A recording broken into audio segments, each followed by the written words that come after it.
distinction each year. Just like guy like Tim Raines, guy that so many people believe should be in the Hall of Fame. Internet people saying he should be in, and eventually the writers did put him in on his last opportunity. So Scott Rowland, he's iffy to me if he's a Hall of Famer, but I do believe he gets in. When is an interesting story. We'll find out, if he does. These two guys, I believe, are no doubt Hall of Famers. The guy I'm about to name, I believe there's a chance he doesn't get in on the first ballot, although I believe he should.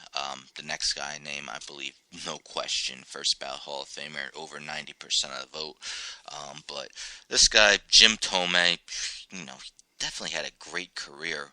Very long, 22 seasons, but 2,328 hits. His 1,583 runs are 51st all time. His 1,699 RBIs are 26th all time.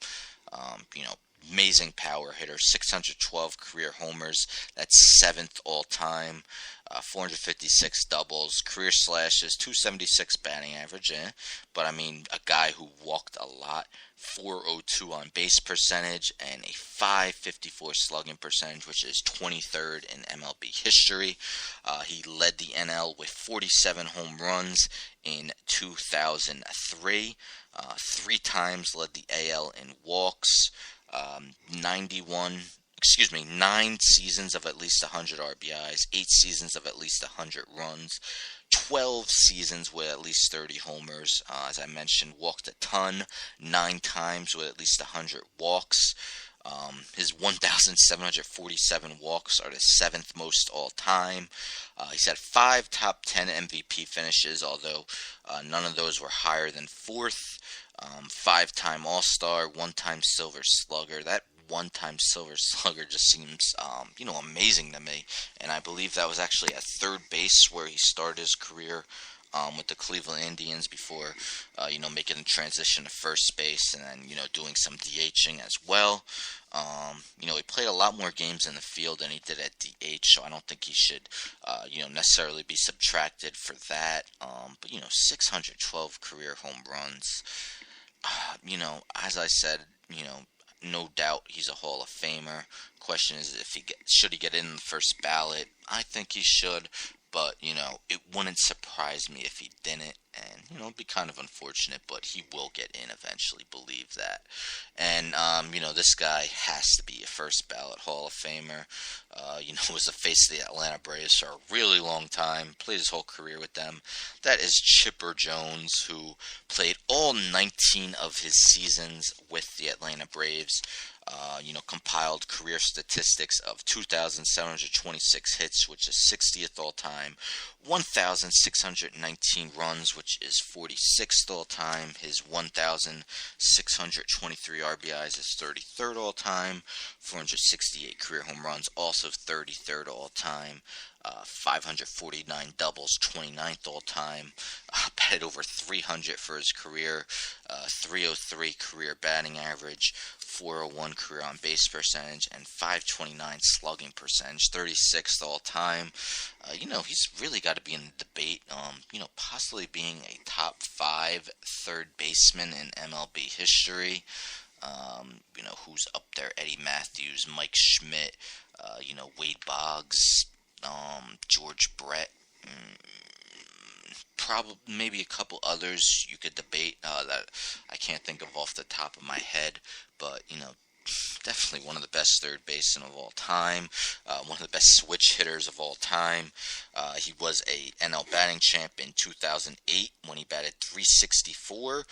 He hit at least 20 home runs in 14 straight seasons, had 9 seasons of at least 100 RBIs, 8 seasons with at least 100 runs, was an 8-time All-Star, also has an MVP trophy to his credit, 1999, won MVP in the National League in a season in which he batted .319 with 45 homers, 110 RBIs, 116 runs, and 41 doubles. He finished top 10 5 other times in MVP voting. Was a member of the 1995 World Series champion Atlanta Braves, and won 2 Silver Slugger awards in his career. Chipper Jones, without a shadow of a doubt, is a Hall of Famer, and I would be absolutely shocked if he didn't get in the first ballot. As I mentioned, I believe he'll get at least 90% of the vote. Should get more, but you never know with these votes. Of course, no one has ever gotten unanimously elected. So I definitely don't expect Chipper Jones to be the first, but he's still going to get a ton of votes, and as I mentioned, should be a first ballot Hall of Famer. So those are just some of the guys who will be on for the first time. Really, the only guys who I potentially be in the Hall of Fame. Even though I don't think some of them will. Johnny Damon, as much as good as his career was, I just the two-time All-Star, never higher than 13th MVP. Just don't see that happening. But these other guys, I wouldn't be shocked if they got in, like a Johan Santana, Omar Vizquel, Andrew Jones, a Scott Rowland. None of those guys would shock me if they got in. When it happens, I don't know. But they'll be on the ballot for 10 years, assuming that they get at least 5% of the vote. But as I mentioned, Jim Thome and Chipper Jones, no doubt Hall of Famers, and they will be in Cooperstown. Hopefully come next year, but they'll get in eventually. So that will about do it for episode number 89. As I mentioned, been quite some time since I last done an episode, so it definitely feels good to get another one in the books. As I mentioned, no more Sundays. It just became a date of the week that became too difficult for me to do shows, and I really felt bad about not being able to do them. So they will now air on Tuesdays. Unless I say something otherwise. Definitely become a follower of the show.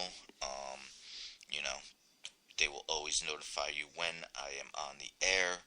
Should be Tuesdays between 7 and 7:30 every week.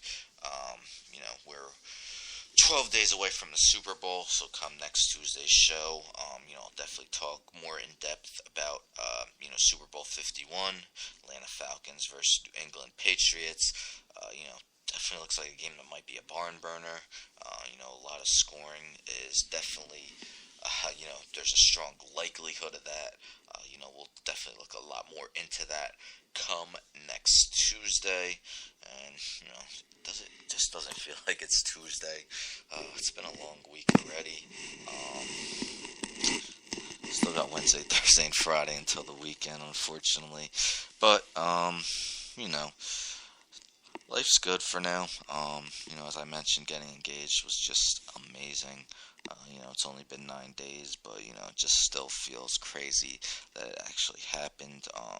To a girl I love you, Heather. It just feels amazing.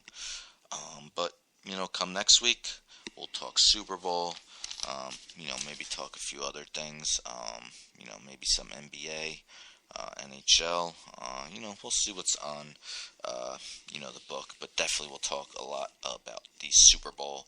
So thank you for listening. Thank you for your patience. I know it's been a while since I've been on the air, but I plan on being on, just about each and every week, hopefully each and every week. Never know what's going to happen, and we'll get to episode 100 quick. This was episode number 89. Thank you all for listening. Until next week, goodbye, my loves.